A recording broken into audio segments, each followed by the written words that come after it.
সুপ্রিয় দর্শক, আসসালামু আলাইকুম। দেশ ও প্রবাসে যে যেখানে আছেন আপনাদের প্রত্যেককে শুভেচ্ছা জানাচ্ছি। আজকে নতুন একটি প্রতিবেদন দেখতেই পাচ্ছেন, আমার সামনে একটি আপু আসছে। আসলে আপু জীবনে কি হয়েছে বা কি বলতে চাই, চলুন কথা বলে জানার চেষ্টা করি। আপু আসসালামু আলাইকুম। আপু আপনার নাম কি? সুমি আপু, কেমন আছেন আপনি? আপনার বাড়ি কোথায়? দেশের বাড়ি নরসিংদী, থাকি ঢাকাতে।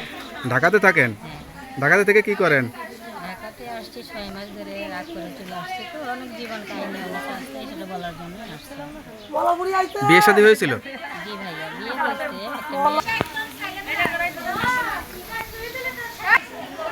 এখন নিজের কোনো ভুল ছিল নাকি, এই কারণে জীবন এত কষ্ট, নাকি কি কারণে মনে হয়? আমি আসছি প্রতিবেদনে, আমি 6 মাস ধরে ঢাকায় আসছি, ঠিক আছে। প্রতিবেদনে আসছি একটা বান্ধবীর মাধ্যমে। কেউ আসে অভাবে, কেউ আসে স্বভাবে, ঠিক আছে। আমি অভাব বলতে সেটা বলতে পারবো না, যে অভাব বলতে সেই জন্য আসছি। আমি আসছি আসলে একাকিত্ব, একা থাকা অনেক কষ্ট, ঠিক আছে।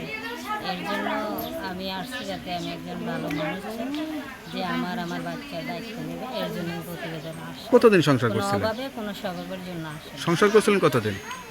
আমার সংসার জীবন 4 বছর। আমার গ্রামের বাড়ি কোথায়?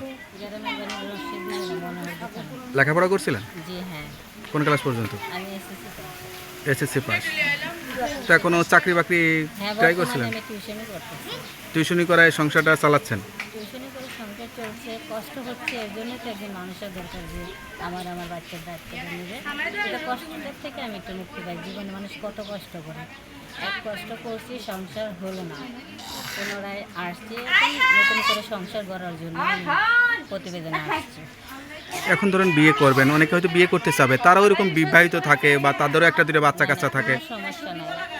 সে যদি আমার বাচ্চার দায়িত্ব নেয়, তাহলে আমার তার সংসারে কি আছে না আছে সেটা আমার কোনো না, আপনি সমস্যা চাচ্ছেন একটা ছায়া, স্বামী হলো একটা মানুষের, নারীর জীবনে সে ছায়া, কারণ আপনি যেহেতু ইনকাম কিছু হলেও করতে পারেন। হ্যাঁ হ্যাঁ হ্যাঁ, কারণ আমি কোনো গরিব পরিবারের মেয়ে না, আমিও ভালো পরিবারের মেয়ে, ভালো পরিবারের বউ ছিলাম, ঠিক আছে।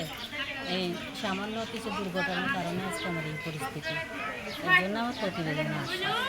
আচ্ছা আচ্ছা, তো মুখটা দেখালে সমস্যা কি? না না না, আমি ভালো পরিবারের মেয়ে, ভালো পরিবারের বউ। এর জন্য আমি পর্দার পিছন থেকে না, পরিবারের বউ তো আর এখন বলা যায় না, কারণ ছিলাম, তারপরেও আমার একটা বংশের সম্মান আছে না। আচ্ছা আচ্ছা, আমি মুখটা ভাই তাকেই দেখাবো যে আমার দায়িত্ব নেবে। তো আপনার সঙ্গে কীভাবে যোগাযোগ করবে? আমি নাম্বার, সে যদি আমার ভিডিও দেখে তার ভালো লাগে, তাহলে সেই নাম্বারে যোগাযোগ করবে। তার নাম্বারটা মুখস্থ আছে? হ্যাঁ, তা একটু বলে দেন। 01324593771। আরেকবার বলে দেন। 01324593771। যাক, নাম্বারটা তো খোলা থাকে। জি হ্যাঁ। আর জীবনে যত কষ্ট হোক নামাজ কালাম পড়বেন, আল্লাহর কাছে চাইবেন। হ্যাঁ ভাইয়া, নামাজ পড়ি, কোরআন শরীফ পড়ি, দোয়া করবেন যাতে আমি সুন্দর একজন মানুষ পাই, জীবনটা যাতে সুন্দর করে গড়তে পারি। তোকে আপু, আমরা সেই দোয়াই করি আপনার মনে আশাটা পূরণ হোক। হ্যাঁ ভাই, ভালো দোয়া থাকেন, করবেন। দোয়া করি। আসসালামু আলাইকুম। হ্যাঁ,